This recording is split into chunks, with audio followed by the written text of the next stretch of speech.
नमस्कार। India debate में आप सबका स्वागत है। मैं हूं आशुतोष पाठक। मित्रों, आज रविवार है। आप छुट्टी मना रहे होंगे, लेकिन हम आपके लिए एक ऐसी खबर लाए हैं जिससे आप भी हैरान होंगे और दुनिया तो बहुत जबरदस्त हैरान हो गई है। दुनिया को यकीन नहीं हो रहा है कि ऐसा कैसे हो रहा है, लेकिन ऐसा हो गया है। भारत के प्रधानमंत्री G20 में शामिल होने के लिए जोहान्सबर्ग में हैं, साउथ अफ्रीका में हैं।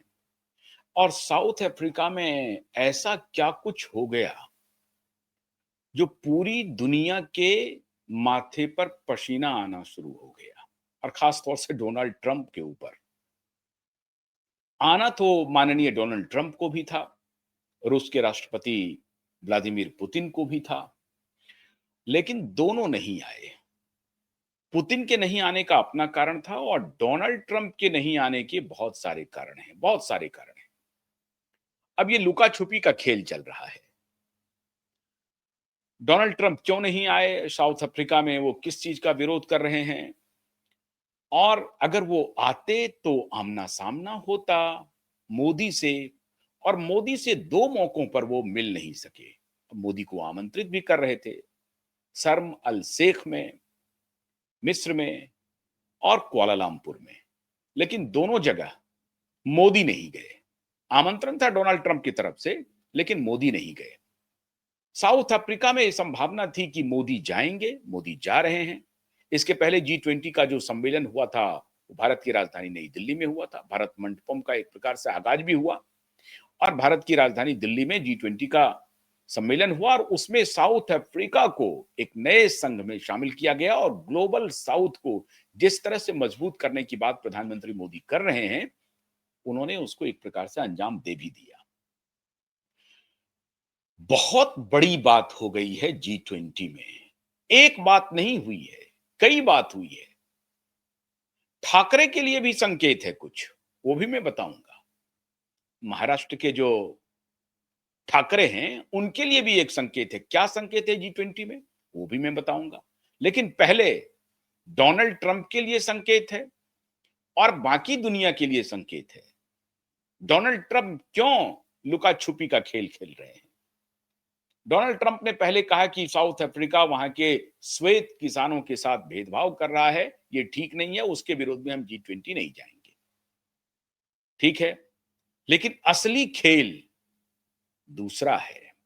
असली खेल ब्रिक्स से नाराजगी भी है। ब्राजील, रसिया, इंडिया, साउथ अफ्रीका, इससे भी उनको नाराजगी है। ब्रिक्स से दूसरी नाराजगी है, G20 से दूसरी नाराजगी है। डोनाल्ड ट्रंप को लग रहा है कि G20 के देश और ब्रिक्स के देश मिलकर के अमेरिका के खिलाफ एक बड़ी साजिश कर रहे हैं, और वो साजिश है डॉलर डी डॉलराइजेशन का। मतलब डॉलर की जो हेजिमनी है, जो प्रभुत्व है, उसको खत्म करना चाहते हैं G20 के सदस्य देश और ब्रिक्स के देश। ये उनके मन में एक शंका है। हो सकता है कि G20 या ब्रिक्स के देश के एजेंडे पर ऐसी बातें हो भी, लेकिन ऐसा कोई प्रकटीकरण नहीं है। लेकिन उनको लगता है, डोनाल्ड ट्रंप को ऐसा लगता है कि ये देश डी डॉलराइजेशन की तरफ है और डॉलर के प्रभुत्व को खत्म करने की ये रूपरेखा बना रहे हैं, और उसमें भारत भी बढ़ चढ़ करके हिस्सा ले रहा है।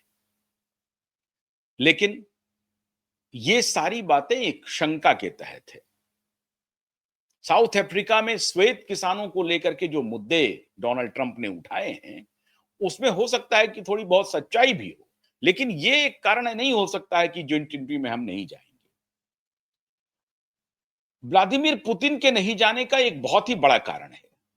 वो कारण है कि इंटरनेशनल क्राइम कोर्ट ने उनको अपराधी, एक प्रकार से वो अपराधी मान लिया गया है। इंटरनेशनल क्राइम कोर्ट में उनके खिलाफ, यूक्रेनी बच्चों के खिलाफ, यूक्रेनी जनता के खिलाफ जो उनका रवैया है, और जो जेनोसाइड हो रहा है, जो हत्याएं हो रही हैं, जो मौत हो रही हैं, उसके लिए उनको कल्पित बना दिया गया है, व्लादिमीर पुतिन को।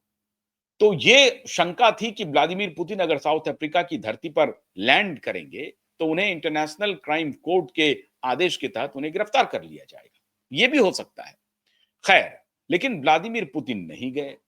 ऑस्ट्रेलिया के प्रधानमंत्री वहां मौजूद थे, कनाडा के थे, और मिलोनी जो कि बहुत अच्छी दोस्त हैं नरेंद्र मोदी जी की, इटली की प्रधानमंत्री, वो भी वहां मौजूद थी। और सबसे बड़ी बात है कि ब्राजील के वो भी प्रधानमंत्री लूला साहब भी मौजूद थे। लेकिन मोदी ने G20 में ऐसी बात क्या कह दी जो पूरी दुनिया में हड़कंप मचा हुआ है। दो महत्वपूर्ण बात कही, और उसको भारत के सभी बुद्धिजीवी को भी थोड़ा बारीकी से नजर रखनी चाहिए मोदी के स्टेटमेंट पे। मोदी ने क्या कुछ कहा। एक तो शिफ्ट हो गया। अक्सर भारत को अलग अलग फोरम पर गांधी के देश के रूप में जाना जाता था। जब भी कोई बात चर्चा होती थी तो गांधी का जिक्र जरूर होता था। और साउथ अफ्रीका में प्रधानमंत्री हों और गांधी का जिक्र नहीं हो, ये बहुत बड़ी घटना है मित्रों, बहुत बड़ी घटना है। अगर गांधी का जिक्र नहीं हुआ तो फिर जिक्र हुआ किसका? जिक्र हुआ किसका? और ये सभी इंटेलेक्चुअल को समझना चाहिए कि ये एक टैक्टिकल शिफ्ट नहीं है, ये एक पैराडाइम शिफ्ट है। सोच में, विचार के स्तर पर एक पैराडिम शिफ्ट हो रहा है, और पैराडिम शिफ्ट के ध्वजवाहक नरेंद्र दामोदर दास मोदी बन रहे हैं। गांधी का जिक्र नहीं आया साउथ अफ्रीका में, लेकिन एक व्यक्ति का जिक्र आया, पंडित दीनदयाल उपाध्याय का जिक्र आया, उनके एकात्म मानववाद का जिक्र आया, भारत के अपनी ज्ञान परंपरा का जिक्र आया, भारतीय संस्कृति और भारतीय इथोस, भारतीय वैल्यू, मूल्य, इसका जिक्र आया। व्यक्ति से समष्टि की तरफ, समाज के तरफ, राज्य के तरफ कैसे बढ़ा जाए, चला जाए, इसका जिक्र आया। व्यक्ति केंद्र में है, समाज केंद्र में है, परिवार केंद्र में है, और फिर देश केंद्र में है। चरित्र निर्माण पर बल देने की बात हुई। ये पहली बार साउथ अफ्रीका में पंडित दीनदयाल उपाध्याय के एकात्म मानववाद और पंडित दीनदयाल उपाध्याय के दूसरे जो आर्थिक दर्शन हैं, उसको जिस प्रकार से मोदी ने अंतर्राष्ट्रीय फोरम पर फ्लैग किया है, मित्रों, ये छोटी घटना मत समझिए, बहुत बड़ी घटना है। और ये काम नरेंद्र मोदी ही कर सकते हैं। नरेंद्र मोदी इस प्रकार से अब डंके की चोट पर वैचारिक परिवर्तन जो देश में दिख रहा है, उसके ध्वजवाहक बन गए हैं नरेंद्र मोदी। और एक जो दूसरी सबसे महत्वपूर्ण बात, इस पर मैं आता हूं, डोनाल्ड ट्रंप और व्लादिमीर पुतिन और मोदी जी के एकात्म मानववाद और वसुधैव कुटुंबकम, पूरा विश्व एक परिवार है, इसका जो दर्शन वो दे रहे हैं, जिसको जो वेस्ट वर्ल्ड है वो कहता है the world government, the great reset. Great reset और मोदी के इस वसुधैव कुटुंबकम में एक डिफरेंस है। मोदी इंपीरियलिज्म के खिलाफ है, साम्राज्यवाद के खिलाफ है। Shared value, shared ethos, shared happiness, shared sorrow, इसकी वकालत कर रहे हैं मोदी। तो मोदी के वसुधैव कुटुंबकम को वर्ल्ड इकोनॉमिक फोरम के ग्रेट रीसेट से, और वर्ल्ड इकोनॉमिक फोरम वाला जो अपना एजेंडा चला रहा है कि वर्ल्ड गवर्नमेंट हम बनाएंगे, वर्ल्ड गवर्नमेंट बनाने की योजना नरेंद्र मोदी की नहीं है। और इसलिए नरेंद्र मोदी ने इस इंटरनेशनल G20 के फोरम पे इतना बड़ा क्वांटम, इसको कहते हैं क्वांटम लीप लेना, जंप हुआ। और नरेंद्र मोदी ने टैक्टिकल शिफ्टिंग कर दी। गांधी के बजाय पंडित दीनदयाल उपाध्याय को वो कोट कर रहे हैं, और व्यक्ति से समाज, समाज से फिर देश की तरफ बढ़ने की बात कह रहे हैं, और वसुधैव कुटुंबकम को सामने ला रहे हैं। और इसलिए मोदी कह रहे हैं लोकाः समस्ता सुखिनो भवन्तु। तो ये जो मोदी का डेयरिंग फिलोसॉफिकल प्रेजेंस है ग्लोबल साउथ में, और खास तौर से साउथ अफ्रीका की धरती पर, ये बहुत मजबूत प्रेजेंस है। मोदी ने संदेश दे दिया डोनाल्ड ट्रंप को कि आप ना आए कोई बात नहीं, G20 के बाकी सदस्य देश पहुंच रहे हैं। ऑस्ट्रेलिया भी है, इटली भी है, कनाडा भी है, ब्राजील भी है, सारे देश हैं वहां मौजूद। पुतिन नहीं आए हैं, मैंने आपको पुतिन का आधार बताया।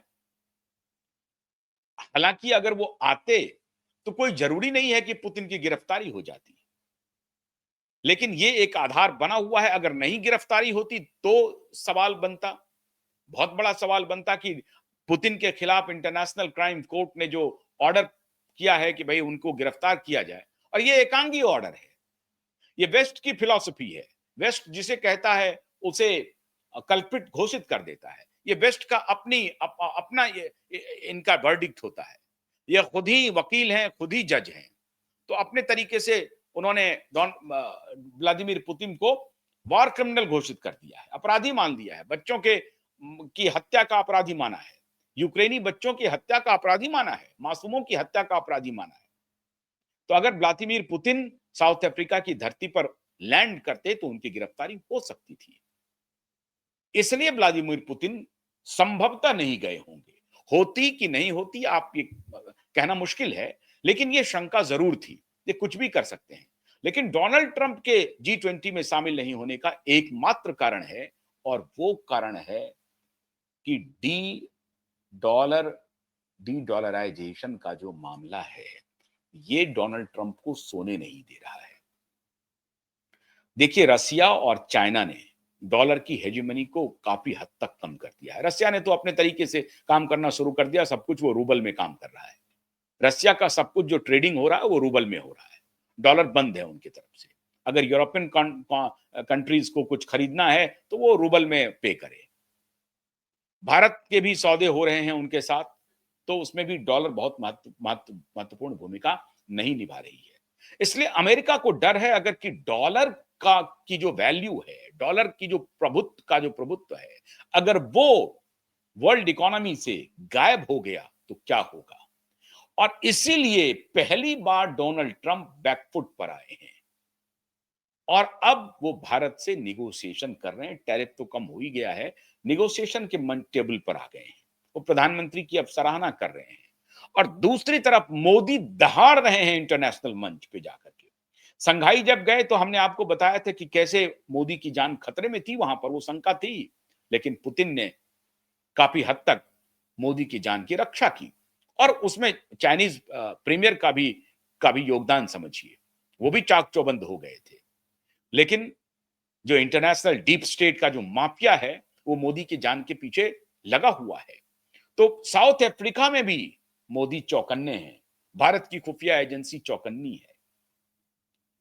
एक और जो महत्वपूर्ण बात कह दी जिससे भारत में खलबली मच गई है, और खास तौर से एक गैंग जो है मुंबई का, वो बहुत परेशान हो गया है।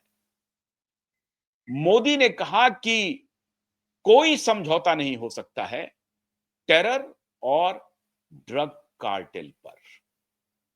ड्रग कार्टेल और टेरर की वो रीढ़ की हड्डी तोड़ने के लिए प्रतिबद्ध हैं, और उन्होंने इस मुद्दे पर G20 के सदस्य देशों को मना लिया। बाजाबता रिजोल्यूशन आया, बाजाबता प्रस्ताव है कि टेरर और ड्रग के का जो सप्लाई चल रहा है पूरी दुनिया में, और दोनों का जो कॉकटेल बना हुआ है, जहां ड्रग है वहां टेरर है, जहां टेरर है वहां पर ड्रग है। मतलब टेररिज्म को खाद पानी ड्रग दे रहा है, और ड्रग को खाद पानी टेररिज्म दे रहा है। दोनों के बीच में अन्योनाश्रय संबंध है, दोनों एक दूसरे के पूरक हो गए हैं। जहां ड्रग कार्टेल चलता है, साथ साथ टेररिज्म चलता है, और इस दोनों की जो फंडिंग है वो एक दूसरे को प्रमोट करने में होता है। मतलब टेरर को फंड करता है ड्रग का पैसा, और ड्रग को प्रमोट करता है टेरर। मतलब वो अपना आउटफिट तैयार करता है, और उसके बहाने उसके माध्यम से ड्रग की पूरी दुनिया में तस्करी हो रही है, और साउथ अफ्रीका उससे अछूता नहीं है।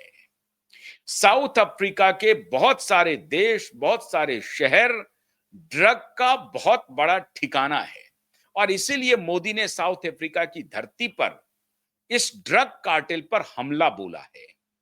और उस ड्रग कार्टेल का सीधा संबंध भारत के ड्रग कार्टेल से है, जो via Pakistan, via Afghanistan, via Dubai, via gulf countries के कुछ जो ठिकाने हैं, उसके माध्यम से श्रीलंका, बांग्लादेश, इन इन देशों के माध्यम से भारत में एंट्री हो रही है। उस ड्रग कार्टेल पर मोदी ने कठोर प्रहार किया है। इसलिए मैं कह रहा हूं कि इतनी बड़ी बात जो मोदी ने कहा है, वो मोदी ने संकेत दिया है भारत के ड्रग कार्टेल को। अब आप कहेंगे कि ड्रग कार्टेल कौन है भारत में? बॉलीवुड उसका सबसे बड़ा पनाहगाह है मित्रों, सबसे बड़ा। बॉलीवुड की ऐसी कोई पार्टी नहीं होती जहां ड्रग का कंजम्पशन नहीं होता। सबसे बड़े ड्रग हैंडलर जो हैं वो भारत में मुंबई का बॉलीवुड है, और उसमें कुछ सफेद पोश पूरी तरह से इसे व्यवसाय के रूप में आगे बढ़ा रहे हैं। क्यों? क्योंकि ये लाखों करोड़ का व्यवसाय है, हजारों करोड़ का नहीं, लाखों करोड़ का व्यवसाय है। और यही पैसा टेरर को फंड में, टेरर फंडिंग में प्रयोग किया जा रहा है। भारत में जो ये उद्धव ठाकरे का बेटा है आदित्य ठाकरे, ये पूरी तरह से ड्रग कार्टेल का एक बड़ा हिस्सा है। और ये बात मैं नहीं कह रहा हूं, भारत की जो एंटी ड्रग एजेंसी है वो कह रही है कि ये ड्रग की ट्रैफिकिंग में इन्वॉल्व है। उन्होंने ब्रेक किया था कि ये ठाकरे और बॉलीवुड के बहुत सारे नामचीन सितारे, जिसमें डिनो मौर्या, सूरज पंचोली, रिया चक्रवर्ती बिजनेस पार्टनर है ड्रग का। और अब ये सारा पैसा एक्यूमुलेट होकर के कहां जा रहा है? टेरर को के पास जा रहा है, लश्कर तैयबा के पास जा रहा है, अजहर मसूद के पास जा रहा है। इनके पास ये पैसे जा रहे हैं, और उस सबको पीछे से कवर अप कर रहा है, कवरिंग फायर जिसको कहते हैं, वो दाऊद अब्राहम कर रहा है। और दाऊद अब्राहम के पीछे साउथ अफ्रीकन लॉबी भी काम कर रही है। तो ये पूरा इंटरनेशनल ड्रग रैकेट को मोदी ने हेड ऑन लिया है। ये छोटी बात नहीं है मित्रों, ये बहुत बड़ी बात है। क्योंकि मोदी को पता चल गया है कि भारत की युवा शक्तियों को, भारत की युवाओं को, जो हमारा सबसे बड़ा कैपिटल है, जिसे आप ह्यूमन कैपिटल कहते हैं, उसको तबाह करने की योजना पर कुछ अंतरराष्ट्रीय माफिया और डीप स्टेट काम कर रहा है। मोदी इस बात को समझते हैं कि भारत में युवाओं को भड़काने के लिए, उनको रास्ते से डिरेल करने के लिए जरूरी है कि उनके मन मस्तिष्क को हाईजैक किया जाए। और मन मस्तिष्क को हाईजैक कैसे किया जाएगा? तो ड्रग उसका सबसे बड़ा माध्यम है। पंजाब में पूरा जो सीमावर्ती इलाका है पूरी तरह से ड्रग के चपेट में है। आप आए दिन सुनते होंगे कि पंजाब की सबसे बड़ी समस्या अगर कुछ है तो ड्रग कंजम्पशन है। और वहां के युवा से लेकर के प्रौढ़ तक सारे लोग ड्रग कंजम्पशन कर रहे हैं। बिहार में जो सीमांचल का इलाका है और वहां से जो कोरेक्स, वहां बड़ा मशहूर है बिहार में, कोरेक्स खा करके बैठा हुआ है, राह चलते हुए देखिएगा कि कोरेक्स खा रहा है। और अब सबसे बड़ी बात है कि ये बड़े बड़े यूनिवर्सिटीज में, बड़े स्कूलों में इसकी खेप पहुंचनी शुरू हो गई है। आप कल्पना कर सकते हैं दिल्ली जैसे जगह में 13,000 करोड़ रुपए के ड्रग पकड़े गए। 13,000 करोड़ रुपए, ये छोटा अमाउंट आपको दिख रहा है? एक खेप अगर पकड़ाता है तो 13,000 करोड़ का पकड़ाता है। गुजरात के समुद्री बंदरगाह पर जो पकड़ाया तो वो 3,500 करोड़ का पकड़ाया। मुंबई में पकड़ाया तो वो सैकड़ों करोड़ का पकड़ाया। तो ये हजारों में खेल चलता है। इसलिए आप इससे अंदाजा कीजिए कि ड्रग का बाजार कितना बड़ा है। डिफेंस के भी बाजार से बड़ा हो गया है। किसी भी दूसरी इंडस्ट्री को मात दे रहा है ड्रग इंडस्ट्री। और भारत में ड्रग इंडस्ट्री को सपोर्ट कर रहा है टेरर आउटफिट। और फिर यही ड्रग इंडस्ट्री टेरर आउटफिट के लिए बड़ा काम करती है। आप कल्पना कर सकते हैं कि डॉक्टर उमर नाम का व्यक्ति, वो व्यक्ति वीडियो बना करके सुसाइड बॉम्बर होता है। कैसे होता है? उसके ब्रेन को वॉश किया होगा, वो निश्चित रूप से वो नशा भी करता होगा।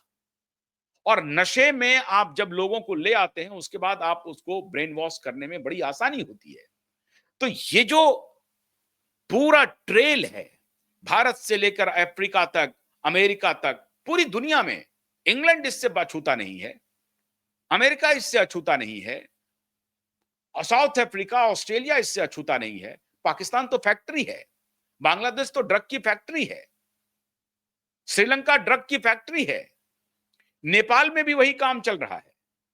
तो भारत के चारों तरफ के जो देश हैं, उसमें जो अभी सबसे बड़ी समस्या है, ये ड्रग और टेरर एक साथ चल रहे हैं। और इसको नरेंद्र मोदी ने G20 के फोरम पर बहुत मजबूती से उठाया। बाकी जो उन्होंने सैद्धांतिक बात की कि शेयर्ड हैप्पीनेस और सौरो, ये सब तो अलग विषय है, लेकिन ये जो बात नरेंद्र मोदी ने कही, ये बहुत बड़ी बात है और डंके की चोट पर नरेंद्र मोदी कह रहे हैं। इसका मतलब है कि नरेंद्र मोदी उस डीप स्टेट पर हमला कर रहे हैं, जो डीप स्टेट ड्रग और टेरर के माध्यम से एशियन कॉन्टिनेंट को डिस्टेबलाइज करना चाहता है, और वो कर चुका है ऑलरेडी। श्रीलंका में क्या हुआ आपने देखा, बांग्लादेश में क्या हुआ आपने देखा, नेपाल में क्या हुआ आपने देखा, पाकिस्तान में तो रोज हो रहा है। तो उनकी ये चिर प्रतीक्षित इच्छा है कि भारत में नेपाल जैसी बात कुछ हो जाए, बांग्लादेश जैसी बात कुछ हो जाए। वो होगी कैसे? उसके होने के लिए 1 साल, 2 साल, 3 साल नहीं, ये सालों का प्रोजेक्ट होता है और उसमें ड्रग बहुत बड़ी भूमिका अदा करता है।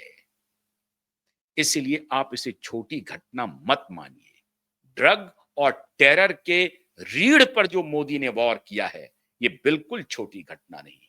और वहां से ये संकेत ये ठाकरे गैंग ले रहा होगा मुंबई में कि प्रधानमंत्री मोदी अगर G20 के सम्मेलन में ड्रग कार्टेल को ध्वस्त करने की बात कह रहे हैं, तो ये संदेश देवेंद्र फडणवीस के लिए भी होगा, महाराष्ट्र के डीजीपी के लिए भी होगा और मुंबई के मुंबई पुलिस कमिश्नर के लिए भी होगा। ये भी होगा कि टूट पड़ो, नेस्त नाबूद कर दो। ठाकरे अगर इसमें शामिल है तो उसे तबाह कर दो, खत्म कर दो। ये संदेशा मोदी ने दे दिया G20 के फोरम से। नारकोटिक्स डिपार्टमेंट को दे दिया, पुलिस कमिश्नर को दे दिया, डीजीपी को दे दिया और देवेंद्र फडणवीस को दे दिया कि ये नहीं चलेगा। इसलिए ध्यान रखिए, महाराष्ट्र में जो ड्रग कार्टेल ऑपरेट कर रहे हैं या ऑपरेशनल हैं, वो सीधा संकेत इसके पहले केंद्रीय गृह मंत्री अमित शाह ने दिया था और अब मोदी ने, भारत में नहीं, इंटरनेशनल फोरम पर दे रहे हैं मोदी। इसका मतलब समझिए, ड्रग कार्टेल को ध्वस्त करने के प्रति भारत सरकार की प्रतिबद्धता का स्तर क्या है।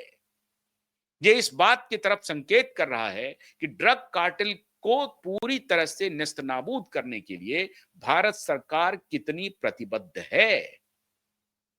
इसके पहले गृह मंत्री ने बयान दिया था और अब प्रधानमंत्री दे रहे हैं। कहां पे दे रहे हैं? G20 के सम्मेलन में दे रहे हैं। इसके पहले वो मन की बात में जिक्र कर चुके हैं ड्रग को लेकर के। नशा को खत्म करने के लिए एक अलग अभियान भी चल रहा है। तो होशियार हो जाइए ठाकरे गैंग, आपके लिए बहुत बड़ा संदेश है, बहुत बड़ा संकेत है। और ध्वस्त तो आपको खैर होना ही है। अगर मोदी ने यह कह दिया है कि ड्रग कार्टेल को ध्वस्त करेंगे, तो आपको ध्वस्त होना ही पड़ेगा। इसलिए खास तौर से मुंबई और बॉलीवुड के लिए मोदी ने साउथ अफ्रीका से, जोहान्सबर्ग से संदेशा दे दिया है, अलर्ट हो जाओ, रास्ता बदल लो, छोड़ दो, ये धंधा छोड़ दो। इससे आप भारत के युवाओं को जो तबाह करने की योजना बनाने वाले लोग हैं बाहर से, डीप स्टेट और टेरर आउटफिट, उनके इशारे पर चलना बंद कर दो। और आप लोग मूर्ख भी हो, आपको मालूम भी नहीं है कि आपके द्वारा कंज्यूम किया गया और आपके द्वारा खरीदा गया और आप जो पैसा दे रहे हैं वो पैसा कहां जा रहा है। तो वैसे भी मूर्ख हो, आपको तो चकाचौंध में पड़े हैं, बस पार्टी किए जा रहे हैं। लेकिन आप जो पैसा देते हैं वो अजर मसूद तक पहुंच रहा है। तो इसको ध्यान में रखते हुए मोदी के इस बयान को गंभीरता से लेना प्रारंभ कर दीजिए। मोदी का यह बयान छोटा बयान नहीं है। तो एक तरफ तो दीनदयाल उपाध्याय का एकात्म मानववाद का जो उन्होंने प्रकटीकरण किया, जो उन्होंने कहा, जो वक्तव्य दिया, और दूसरी तरफ ड्रग कार्टेल और टेरर पर जो अटैक है मोदी का, ये दो होराइजन है। एक तरफ पूरे दुनिया को वसुधैव कुटुंबकम का पाठ पढ़ा रहे हैं, the world is a global village, उसकी बात कह रहे हैं। वो वर्ल्ड इकोनॉमिक फोरम वाली बात नहीं है कि वर्ल्ड गवर्नमेंट बना दो, 2030 तक जो एजेंडा चल रहा है वर्ल्ड इकोनॉमिक फोरम का, उसके प्रति तो अब मोदी जी सतर्क हो गए हैं कि इनका एजेंडा कुछ और है। इनका एजेंडा नियंत्रित करने का है। डिजिटाइजेशन को लेकर के मोदी आगे तो बढ़ रहे हैं, लेकिन मोदी सतर्क हैं। कि ये सारा डिटेल उनके पास नहीं होना चाहिए, वो हमारा कोई यूज नहीं कर सके। डिजिटाइजेशन करेंगे, अगर आंतरिक रूप से हम आगे बढ़ेंगे तो कोई दिक्कत नहीं है, लेकिन वो हमारी आबादी की सोवरेंटी पर खतरा नहीं होना चाहिए, हमला नहीं होना चाहिए। अगर डिजिटाइजेशन से आपका सारा डेटा सेंट्रलाइज्ड हो रहा है और वो उसका अगर कोई मिसयूज करते हैं, तो ये आपके सोवरेंटी के पर हमला होगा। तो उसके लिए भारत सरकार अब धीरे धीरे समझ गई है सारी बात को, और उसमें क्यूबाइम नेटवर्क की बहुत बड़ी भूमिका रही है। क्यूबाइम नेटवर्क लगातार भारत सरकार को और अपने देश के प्रधानमंत्री को अलार्म बजाता रहा है, लगातार कहता रहा है कि वर्ल्ड इकोनॉमिक फोरम के एजेंडे में नहीं चलना है, ये हमें गुलामी की नई नई दिशा में ले जा रहा है, नए तरीके से गुलाम बना रहा है। ये अपना सब कुछ डिजिटल डिजिटल डिजिटल वो जो कह रहा है, उनको नहीं मानना है, हमको अपनी टेक्नोलॉजी लेकर के चलना है। हमें ये देखना है कि कितनी मात्रा में हमें कैश रखना है और कितनी मात्रा में हमें डिजिटल पर शिफ्ट होना है। ऐसा नहीं होगा कि हम कैश को पूरी तरह से हटा दें। ये सब क्यूबाइम नेटवर्क प्रधानमंत्री को बताता रहा है कि ये जो अंदर जो खेल चल रहा है वर्ल्ड इकोनॉमिक फोरम का, आपका जो वसुधैव कुटुंबकम है, ये वर्ल्ड इकोनॉमिक फोरम का जो वर्ल्ड गवर्नमेंट बनाने का प्लान है, ये दोनों दो है। हम कहते हैं कि पूरी दुनिया भाईचारे के साथ रहे, एक दूसरे के इंक्रोच ना करें। इनका कहना है वर्ल्ड गवर्नमेंट बना लो, हम कंट्रोल करेंगे, हमारी सरकार होगी, हम फाइनेंस कंट्रोल करेंगे, हम एजुकेशन कंट्रोल करेंगे, हम हेल्थ केयर कंट्रोल करेंगे। इनका एजेंडा कुछ और है। तो हमारे प्रधानमंत्री इस बात को अब समझ गए हैं। ये मोल जो पहले से घुसे हुए थे हमारे सिस्टम में, अब उस मोल को प्रधानमंत्री पूरी तरह से समझ गए हैं, और इसीलिए ये टैक्टिकल नहीं, पैराडिम शिफ्ट है जब हमारे प्रधानमंत्री वहां पंडित दीनदयाल उपाध्याय को उद्धृत कर रहे हैं। तो गांधी की बजाय पहली बार दीनदयाल उपाध्याय की उद्घोषणा हुई है एक अंतरराष्ट्रीय मंच पर, और दूसरी तरफ ड्रग कार्टेल को जोहान्सबर्ग से मोदी ने संदेश दे दिया है। बड़ी बात हो गई है। डोनाल्ड ट्रंप तो परेशान रहेंगे ही रहेंगे, पुतिन परेशान नहीं है, डोनाल्ड ट्रंप तो अपनी परेशानी में भी रहेंगे। जब तक G20 के लोग चीयर करेंगे मोदी को, तब तक डोनाल्ड ट्रंप परेशान रहेंगे। लेकिन इस परेशानी से भारत की सेहत पर कोई असर नहीं पड़ने वाला है। भारत अपनी रफ्तार में आगे बढ़ता जा रहा है। तो बहुत बहुत शुक्रिया, बहुत बहुत शुक्रिया। नमस्कार।